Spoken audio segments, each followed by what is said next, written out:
Okay, when we talk about earthquakes, everybody talks about P waves and S waves, and you use a slinky and so forth. But we can do this in actual something that looks like rock. And all you need, it's a simple a little experiment, a little demonstration, and all you need a piece of pipe, just an ordinary hardware store pipe. This one's 5 feet long. Probably longer would be even more interesting. I have no idea. I haven't tried it. But what you need for this is a pipe, a clamp, some little brackets, and a hammer. Actually, what I'll do to protect the threads on the end of this pipe, I'm going to screw a cap on the end, get it nice and tight. Okay. And next thing I do, it's near the edge of the bench over here so that I can get a clamp on it. And I'll just cinch this up. Get it nice and tight. Okay. Now go to the other end and put in a few brackets. You could use other things for this. It doesn't actually, I'm going to move that over a little bit.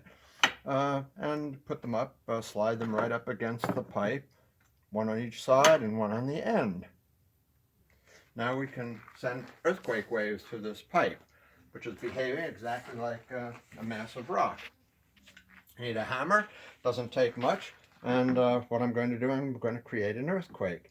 First of all, I'm going to whop this on the end, and that will send a P wave down the pipe, and we'll see what happens at the other end when I do that.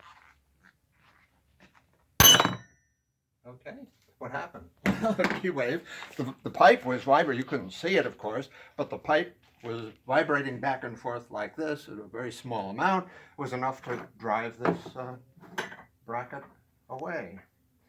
Now we'll try a slightly different approach here. We'll try to produce an S wave.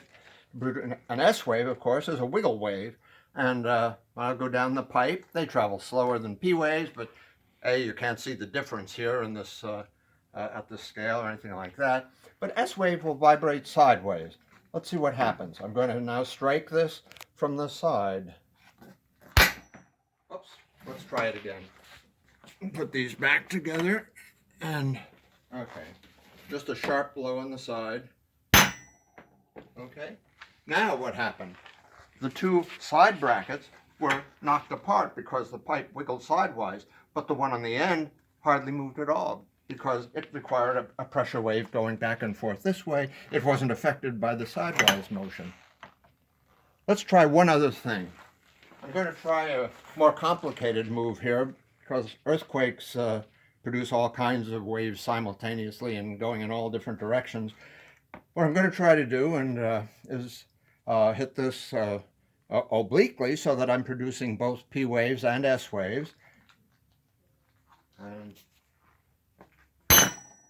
okay, there we had both effects. We're done.